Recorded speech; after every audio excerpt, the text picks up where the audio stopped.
Welcome in, everybody, to Betting Pros. It's time to place your bets. It's me, Joey P. Joe Pizzapia. And with me is Derek Brown, and it's Thursday Night Football. And hopefully, we're trending in the right direction. Certainly a better game on paper. The Tampa Bay Buccaneers, with their backs against the wall, coming off back-to-back losses to the Steelers and, dare I say, to the Carolina Panthers against the Baltimore Ravens, who nobody's told them that there's actually 4 quarters of football they have to play. Four! They have to play all four. They haven't learned it yet. We'll see if they learn it tonight. D-Bro, let's take a look at this game. We'll break down all the props. We'll break down the wagers. And let's start here with the consensus lines over at bettingpros.com. You're getting -2 on the Tampa Bay Buccaneers, home favorites. And I feel like they need this game just a bit more than the Baltimore Ravens. -110 is the number you're getting on that -2. 46 is the over-under. If you like the Ravens to upset, you're getting +114. The -2 is where I feel comfortable. I think Tampa wins this game. I know it's been a tough stretch. They've looked terrible. I think that's the perfect time to go and attack Tampa. But what do you think about this contest? Because the Ravens always have Lamar Jackson, and that is always an upset waiting to happen. Yeah, I'm with you, Joe. I think Tampa wins this game, so I like the -2. Staying away from the money lines because, again, the Bucks have been juiced up a little bit.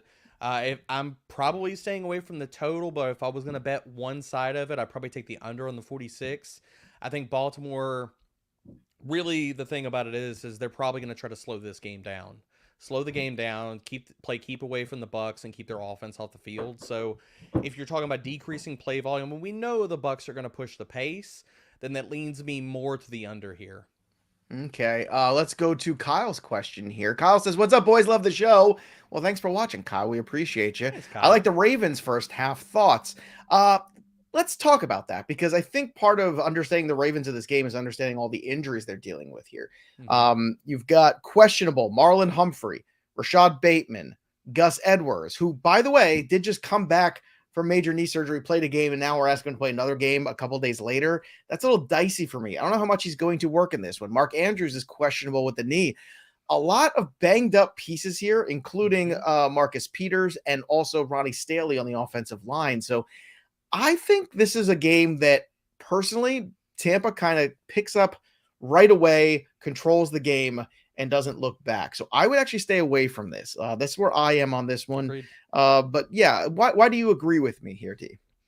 I mean, I think all the points that you laid out, Joe, like Mhm. considering, I mean, come on, like we've seen what the Ravens offense has looked like whenever Bateman's not been in the lineup. Now you're talking Mhm. about like, can we really rule it out that in game that Bateman plays limited snaps, Mark Or Andrews Andrews, right? gets dinged up, and one of them or both of them go out of this game? Then you're talking about a Baltimore offense that's leaning on what? Josh Oliver, Devin Duvernay, these are Well, your it's tough to heroes? invest in the unknown. And I think as much as I think if you look at who's the better team, maybe Baltimore is the better team right now. But Tampa needs this game. If the best thing that can happen to Tampa is the short week where they couldn't sit around and dwell, get right back on the field because they were absolutely embarrassing. Let's be honest. They were. And I think there's too many veterans to feel this embarrassed. And I just feel like at home, they're going to right the Buccaneer ship. I just feel like they're going to. They just need this game because if they lose this game, D, I think they're done. Like, I think you can stick a fork in them the rest of the season because it's going to be really hard to dig yourself out of that hole. When you lose games in the NFL you're supposed to win, it gets real hard to kind of catch up in the standings eventually when you play those in division games, especially when you lose to the Carolina Panthers, for God's sakes. Let's get to some of the props here, too. We've got Cade Otton, 34.5 receiving yards. You can get the over at -110 on FanDuel. And D, this is one you've got your eye on. Yeah, I mean, look, I'm heavy on Otton tonight. I love him. I mean, look, Cameron Braid is going to be out of this game. Cade Otton has been a full-time player in the 2 games that we've seen it. And our betting bros projections don't agree with me. We have him projected at 26.8 receiving yards, but I'm taking the over here. I mean, Cade Mhm. Otton has hit this in both times he's been a full-time starter, and you're looking at a Ravens defense that has quietly been bad versus tight ends. Like, they are giving up a ton of receptions, which we're going to talk about Cade Otton again in that realm. But I mean, they're bottom five in a lot of different metrics versus tight ends. So I think that if you're looking at staying away from the outside corners for Baltimore, considering if we talk about if Marlon Humphrey and Marcus Peters do make it all the way through this game, I think we're going to see a lot of Cade Otton in this game. And if you like the over on the receiving yards, you like the over on the receptions as well, because that number is 3.5. I do like the over on receptions. You have a Baltimore secondary that has given up the eighth most receptions, and that's with, yeah, the eighth most receptions and the third highest catch rate to opposing tight ends. So I think we're talking about Cade Otton. His median projections probably somewhere to 5 to 7 targets, considering all these different things. And I think it's not really a Mike Evans game. We're going to get to that.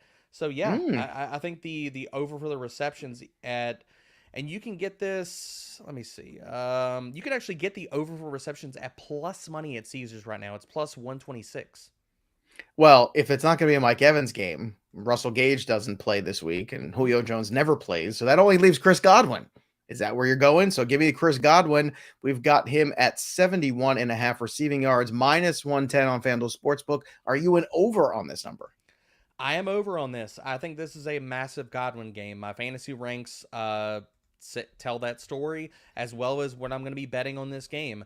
I've taken the over on his receptions, and I've taken the over on his receiving yards, because where you attack Baltimore, now considering we're talking about Marlon Humphrey and Marcus Peters are banged up, I'm playing this out like they do play the whole game. And if that's the case, the Baltimore secondary, and you and I have talked about this for weeks, Joe, so this is not brand new information for people that have been listening to the shows.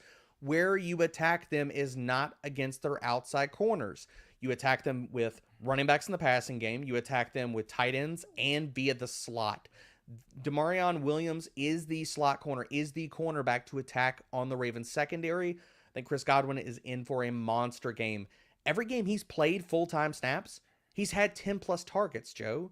So I think we're looking at, if we get pissed off Tom Brady, scorched earth Tom Brady, who's like, we are winning this ball game, I think it's feed Chris Godwin.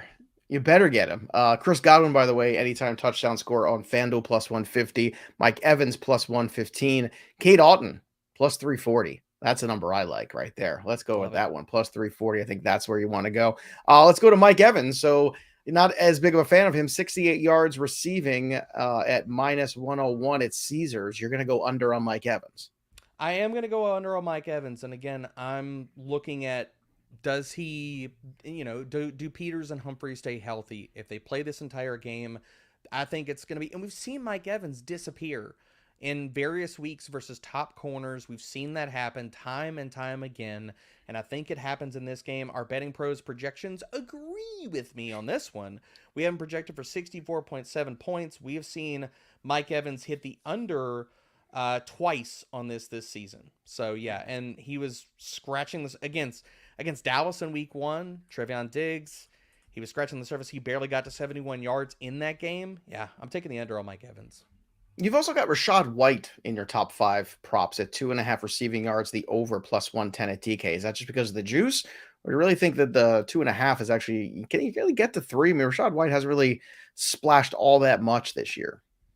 I mean, look, we're talking about a Baltimore Ravens defense that's given up the 4th most receptions to running backs. So whether you want to go with Lenny on this or you want to go with Rachaad White, I think Rachaad White, this number is a little bit lower because of him having a down game last week. His targets kind of evaporated. But if you go back to the 3 previous games before last week when he only caught 1 ball, we're talking about a player that has had 3 receptions, and 5 receptions. So at 2.5, he's hit the over in this in 3 consecutive games before this. So the fact that you can get this at plus money on DK at plus 110 is recency bias. It's funny. If you like Leonard Fournette, it's only 1 more. It's 3.5. So it's not much of a bigger number. Just putting that out there. Honestly, if you're building single game parlays, I think throwing both of them in there and how... Because really, like, if you're building your parlays out, what's the story you're telling with these things? Like, okay, Mike Evans has a down game. Okay, then who benefits? Okay, it's Otton, it's the running backs, it's Chris Godwin. These are not hard stories to tell, especially when you look at the matchups for Tampa Bay. All right, Leonard Fournette's at the 3.5 receptions. He's projected here at 4.2. Also, Leonard Fournette, 12.5 rushing attempts, 29.5 receiving yards, too. That seems like an attainable number as you continue to talk more about that. Let's talk about the quarterbacks a little bit here. Tom Brady, 277.5 passing yards. Projections have this as an over at 287.5. FanDuel has this at minus 110. Any love for Brady going over on this passing prop? I think it's a really good line. I'm probably staying away from it, to be honest. But one quarterback line I do like is right now I like the over on Lamar Jackson's his 19.5 completions. Now he has been sniffing around this number. He's only hit the over twice this season.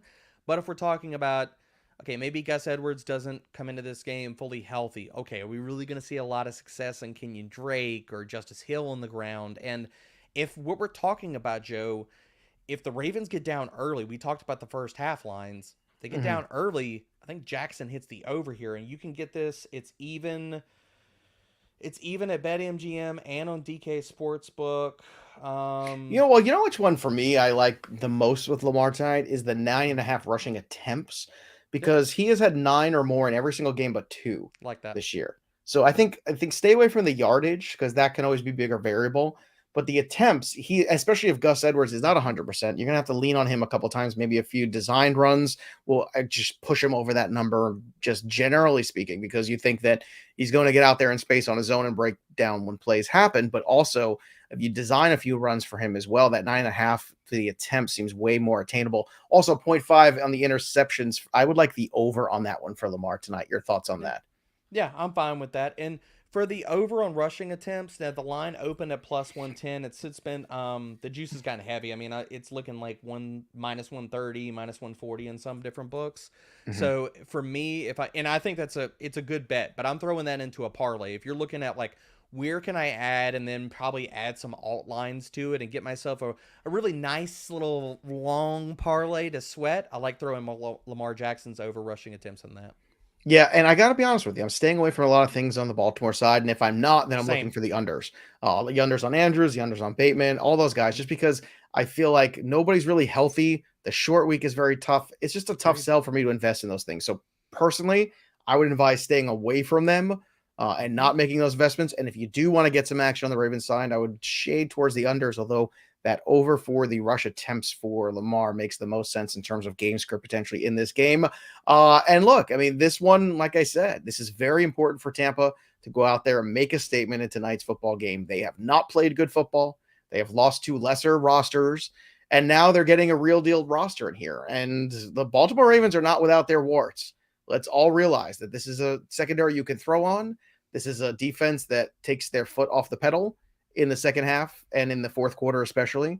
And they've been hearing that, but whether or not they can fix that, that's a different story, especially with some of the guys like Peters and Humphrey and dealing with those injuries. If, like Derek's talking about, you get those guys coming off the field more than once or off the field for an entire half or an entire game, that's going to make a huge difference in this game for Tom Brady and the Tampa Bay Bucks. So that's how this one shapes up. You can head over to bettingpros.com for more information. Check out the prop bet cheat sheet. And of course, subscribe to Betting Pros YouTube channel right now and click that little bell till it goes ding for notifications. That'll do for us. But the story of the game goes on. For Derek Brown, I'm Joey P. We'll see you next time, kids. Enjoy the Thursday night game.